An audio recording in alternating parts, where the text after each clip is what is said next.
Hello there folks, my name is Spoonks and welcome back to another episode of Box Office Chat. This is the show where I break down the top 5 domestic box office results, see where each movie landed, and see how well each movie did. So let's get started. Number 5 was Deadpool and Wolverine, making $3.8 million this weekend, adding to a domestic total of $627 million and a worldwide total of $1.3 billion. So as we enter the final stages in Deadpool and Wolverine's life in the top 5, I think we will see this movie cross the $630 million milestone domestically, and I think it's just going to stay at the $1.3 billion milestone worldwide. The movie is in the slowdown period for itself. I don't think we'll see this movie in the top 5 again after this week, unless they do some sort of expansion or do another PG-13 version of Deadpool. I think it's safe to say this will be one of, if not the last time we see this movie in the top 5. But man, what a run, for this bloody R-rated action comedy making this type of money. The fact that it got this close to Inside Out 2's entire run, domestically speaking, and hell, even worldwide, is very impressive. Again, because of the type of movie it is. It's rated R, it's raunchy, it's filthy, it's violent. It's definitely an outlier in the MCU for sure. And there were a lot of, questions about the film going into it. Would it be able to accomplish the things it did? And it was able to exceed on every accomplishment that it did. Yeah, not much more else to really say here except just a fantastic run for Deadpool and Wolverine. Number 4 was Never Let Go, opening with $4.4 million this weekend domestically. That total stays the same worldwide as the international numbers didn't give a big increase to said total.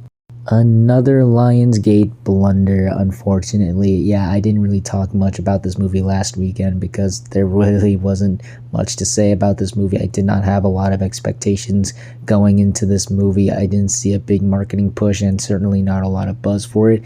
And it pretty much met where I thought it was going to end up. I thought, maybe with the concept and maybe, Halle Berry's name, maybe it could slightly, and I cannot emphasize that enough, slightly improve upon my expectations, but still not even that was enough to salvage this movie. And with a $20 million budget, this movie is definitely going to struggle to reach that goal.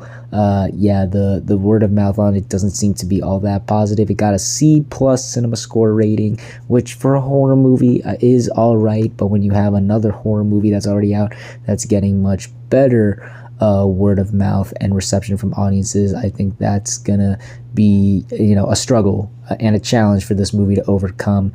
So yeah, not good, not a great start for Never Let Go. Who knows, maybe the film exceeds this, maybe it finds an audience, maybe on streaming, but as for right now, things aren't looking so great for it. Number 3 was Speak No Evil, making $5.7 million this weekend, adding to a domestic total of $21 million and a worldwide total of $42 million. On the opposite side of the horror spectrum, Speak No Evil seems to be doing really well. It just dropped 48% in its second weekend, which is really respectable for a horror movie like this. And because the movie only costed $15 million to make, it has already made its budget back and doubled it worldwide, and it's looking to cross the $50 million milestone worldwide. And if it can reach good legs, I can see this hitting $35 million domestically, which isn't bad for this type of movie. It seems like this will probably be at least a sleeper hit for Blumhouse, which I think they really need after some blunders this year, Night Swim and Imaginary, so the fact that this movie is starting to gain some sort of success and audience positive reception is really good. I'm curious to see how well it'll hold throughout the rest of its theatrical run, especially as we draw closer to Halloween, and this is one of the few horror movies out right now, until Smile 2 in the middle of October. So hopefully this movie can continue to hold very well and be a sleeper hit. It'll be interesting to see how much further and farther this movie can go. But as it is right now, things are looking pretty promising for Speak No Evil. Number 2 was Transformers 1, opening with $24 million this weekend domestically and $38 million worldwide. This is the fourth biggest opening for an animated film this year, topping the Garfield movie, but still sitting behind Kung Fu Panda 4, Despicable Me 4, and Inside Out 2. It is the fifth biggest opening for a family film this year, once again topping the Garfield movie and Harold and the Purple Crayon, but still sitting behind If and the aforementioned 3 animated movies. And it is the 7th biggest opening for any Transformers movie. It was able to top Bumblebee and Transformers the movie, but it still sits behind The Last Knight, the first Michael Bay Transformers film, Dark of the Moon, Age of Extinction, and Revenge of the Fallen. Last week, I had a lot of high expectations for this movie. I didn't think it was going to be the next Despicable Me 4 or anything, but, I had a lot of high hopes, the brand recognition, the fact that it was the first animated film in months, and the surprising positive reception the film got from critics. But unfortunately, the film really underperformed. The fact that this only did just slightly better than the Garfield movie, which also opened around 24 million back on Memorial Day weekend, is really surprising to see. Again, Transformers is such a beloved, well-known franchise, and the lack of animated films, I thought there would be much more of a rush and interest to go check this movie out, especially with the surprising critical reception this movie has gotten. Many people saying it was better than the marketing made it look, but unfortunately there just wasn't as much interest as I thought, or many other people thought there was for this movie.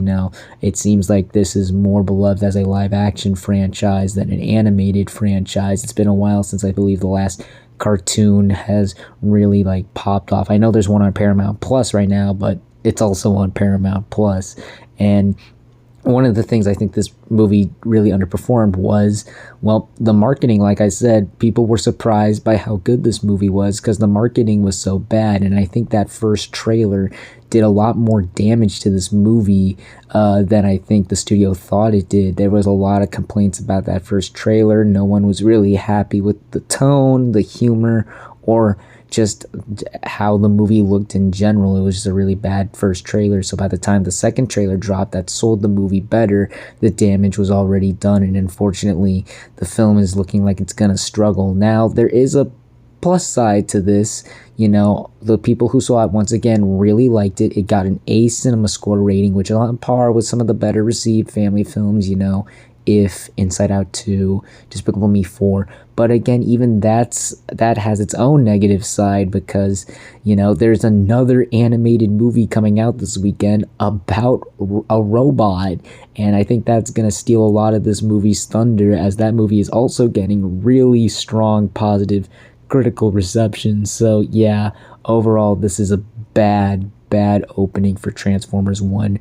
I don't think they could be any more disappointed by the turnout. The movie costed $75 million, and even then I feel like this movie's probably going to struggle to reach that goal domestically, given the competition and just, the lack of interest there was for this movie, unfortunately. Just overall a really disappointing opening. Who knows, maybe this movie might pull an Elemental or a Migration and exceed the low opening it had, but as of right now, yeah, this is a really bad opening. Things are not looking great for Transformers 1. And finally, let's end the video off with the number 1 movie of the weekend, which was, for the 3rd week in a row, Beetlejuice, making $25 million this weekend, adding to a domestic total of $226 million and a worldwide total of $331 million. In a surprising turn of events, Beetlejuice was able to hang on to the number 1 spot, fittingly for a 3rd straight weekend. Surprisingly, how the odds favored against Beetlejuice in that regard. But still though, I don't think anyone was expecting this movie to three-peat the number 1 spot, let alone topping the new Transformers film. Just shows how strong the word of mouth and audience reception has been for this movie thus far. And also, I think an added bonus is that this is pretty much the big Halloween movie, and we are inching closer and closer to October. It's spooky season, and we're about to head into spooky month. So what better way to celebrate Halloween than with the new Beetlejuice movie? So I wouldn't be surprised to see this movie having even stronger legs throughout the rest of next month. either, and I think we could see this movie lasting in the top 5 for much longer than I think some people were expecting. Because of that, people want to get into the spooky spirit of the holiday, and this movie is doing just that for the core audience it's selling to. On the international side of things, I think it's starting to pick up quite a bit. It's certainly doing better than what Twisters was doing. So hopefully this movie can get to the $400 million milestone worldwide. It's not picking up significantly, but it is picking up, and it is doing a bit better, better than what Twisters is doing. It seems like there's more international appeal for this than Twisters, which I find to be pretty fascinating, So yeah, overall, really a surprising number one weekend for Beetlejuice. Again, I don't think anyone was expecting this movie to last this long for at the number one spot, but it's still very fitting, given the character and the lore behind him. So again, the odds were in favor of this movie, I guess. So props to you, Beetlejuice, for making this accomplishment, I guess. And those were your top 5 domestic box office results for this weekend, but we're not quite done yet, as we've got another week ahead of us and new movies hitting theaters. And this weekend we have one new major wide release, that film being The Wild Robot, the latest from DreamWorks Animation and based off the best-selling children's book of the same name. It's about a robot who finds herself in the forest, who has to become a motherly figure to a baby goose. Now, this movie, I think, has a lot going for it. I know I said that about Transformers 1, but hear me out. In regards to this movie, ever since that first trailer dropped, everyone has been talking about this movie. I have seen nothing but praise and excitement and anticipation for this movie. It's like this movie came out of nowhere and just exploded onto the scene. Given how strong the marketing has been, everyone's been talking about how beautiful and luscious and gorgeous this movie looks, the animation and just the story in general. So the buzz is through the roof with this movie. I've been seeing a lot of people talking about it, and the marketing has been great as well. I've been seeing a lot of promos and stuff for this movie, and in the case of the film's actual marketing, I think they've been selling this movie to the public much more better than, Transformers 1.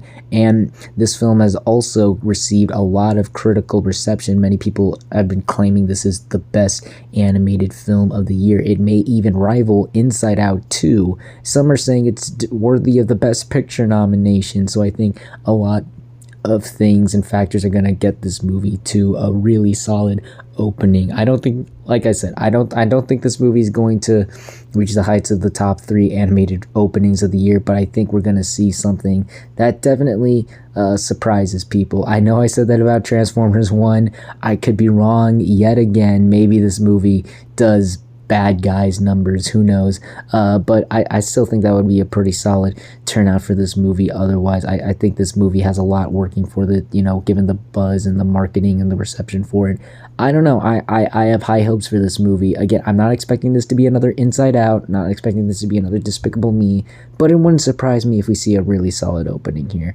But we'll see how well this movie truly does, as well as the rest of the movies that landed the top 5 on the next Box Office Chat. And that's going to do it for this week's episode of Box Office Chat. What did you all think of the results? Were you satisfied, unsatisfied? Comment down below and let me know. If you like this video, hit the like button. If you like this channel, hit the subscribe button. Follow me on all the social media links right there. And until next time, everyone, stay sharp.